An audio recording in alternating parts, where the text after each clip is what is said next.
All right, for more, let's bring in Mike Huckabee, former Arkansas governor, and Liz Peek, syndicated columnist and Fox News contributor. Good to have you both here. Gov, I want to go to you first. I mean, listen, you and I are both in politics. You were a governor. I was a House member. It seems odd that a president would go after 70+ million Americans and demonize them as extremists or semi-fascists or, MAGA extremists. What say you? I didn't realize I was such a bad American. I kind of thought I was a good citizen. I thought you were too. Little did I know. I mean, Joe Biden now paints us all as extremists. But let me just say something. Here's a guy that doesn't believe in fossil fuels, but never has any politician used so much gas to gaslight America by telling something that is utterly untrue. I mean, he has burned through the entire American energy supply, and we had several hundred years of natural gas underground. But the tragedy is that when he uses these general terms, it just shows that he's not interested in unifying the country. But I would also quickly add, the Republicans had better take the bat in hand and swing at this fast pitch, because if they play it right, they can put it in the third deck. But they cannot fan out, and I'm a little worried that the Republican message is pathetic right now, and it's not addressing the fastballs that Joe Biden's trying to put across the plate. Well, I think you're right, Governor. You have to talk about the issues that matter to people, like gas prices, food prices, inflation, the southern border, crime. That's what matters, and I think Joe Biden and Democrats are trying to do a misdirection here and get Republicans to talk about something else. But Liz, in the past week alone, the president and his press secretary, they've slammed the GOP as a threat to democracy. Take a listen. The MAGA Republicans don't just threaten our personal rights and economic security. They're a threat to our very democracy. The MAGA Republicans are the most energized part of the Republican Party. This is an extreme threat to our democracy, to our freedom, to our rights. No one should be encouraged to use political violence. And look, if we're in a situation where, to this day, the MAGA Republicans in Congress defend the mob that stormed the Capitol on January 6th. They are attacking our democracy. They are taking away our freedom. Liz, a threat to democracy? I think a good offense is the best defense, or what is that expression, Sean?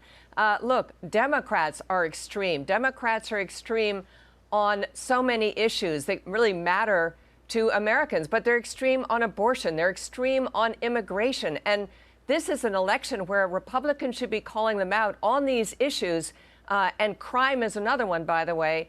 But instead, we're going to be playing, to use Mike's similes or metaphors. I'm not quite sure about the batting and what we're swinging at, but this is clearly an effort to take away the conversation from, again, the issues that matter, whether it's inflation or crime or whatever.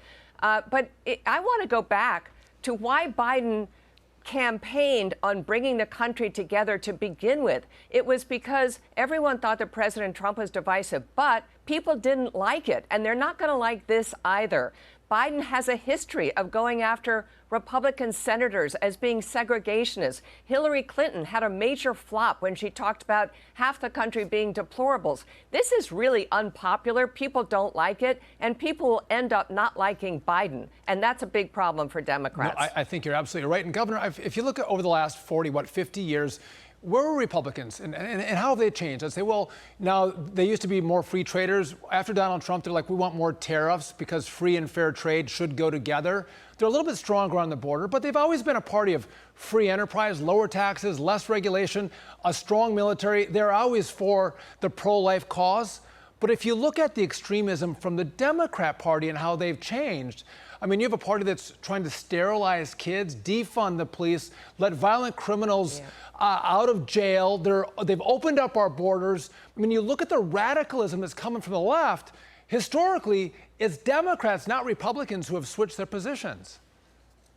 And that's what we have to talk about, Sean. As Republicans, we need to just remind Americans, we are the party that believes in equal justice under the law. We believe in due process. We believe in innocent until proven guilty, beyond a reasonable doubt. We believe in securing our borders, protecting our neighborhoods. And we believe in the positive aspects of a free economy. We need to focus on three things this fall: gas, groceries, and God. Those three things can win for the Republicans because they're simple And 4 guys sitting around drinking coffee at the Waffle House can understand that. We cannot talk to the corporate boardrooms. We've got to talk to the folks at the diners and the Waffle House, which is, by the way, my happy place. That's why I mentioned it. That is a happy place. I should have mentioned, too, Hillary Clinton used to say abortions are safe, rare, and legal, and now they're late-term partial birth abortions. That's the role and place of their party. But I want to switch gears here because, meanwhile, deadly drugs are being brought across the southern border. But shockingly, the White House is calling the border secure. Listen to this.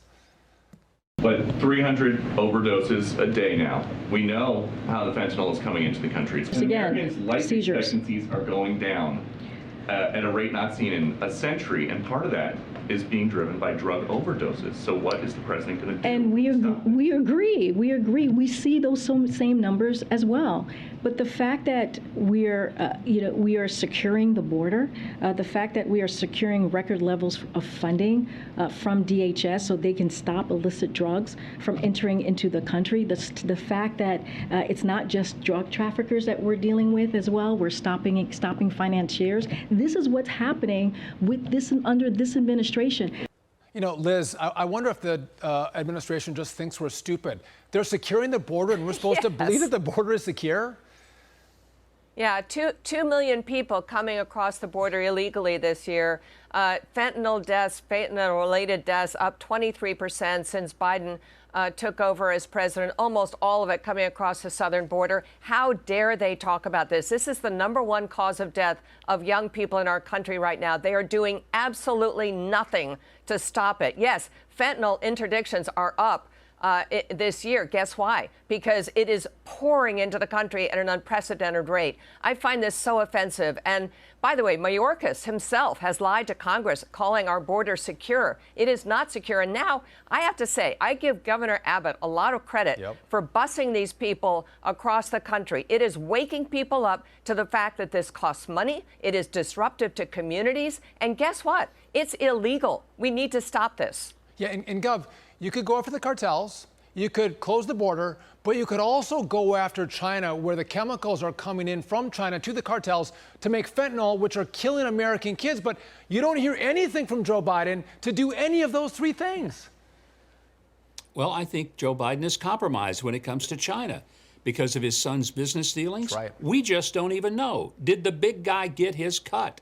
And what was the price of that cut to the rest of us in cost of fentanyl and as well as cost in human trafficking, which is just one of the most disgusting things that's happening.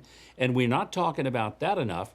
There are little girls, I mean, in the single digits of age who are being raped 40 times a day, because they're being trafficked. And that ought to turn our stomachs, and we ought to say to the Democrats, you guys own this because you let this happen by the exploitation of these young children. You know, my heart breaks for those parents who've lost a child to a drug overdose and probably taken a drug that they didn't know was laced with fentanyl, and they've lost a child, and Joe Biden doesn't seem to care. I want to switch gears one last time, Liz.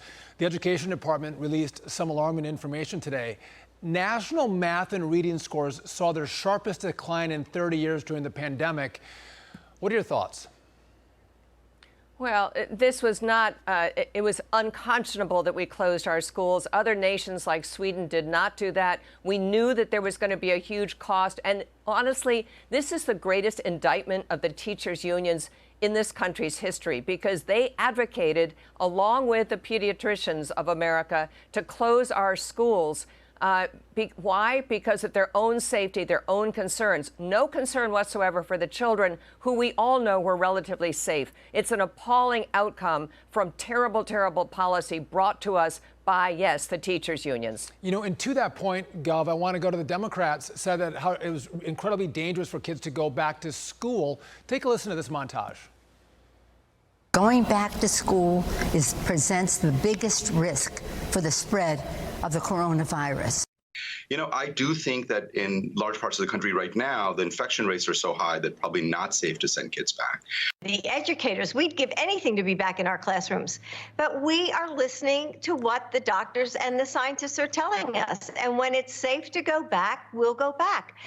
We were supposed to believe these people, Governor. They got it so wrong, and they hurt our kids in the process. And the states that did not lock down their schools, that let the kids go back to school, their test scores didn't plummet as much. And the parents did better.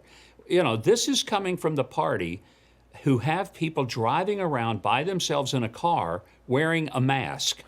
That is all you need to know to say that maybe these are not the people we want to take our advice from when it comes to dealing with a pandemic. You know, we talked about elections today.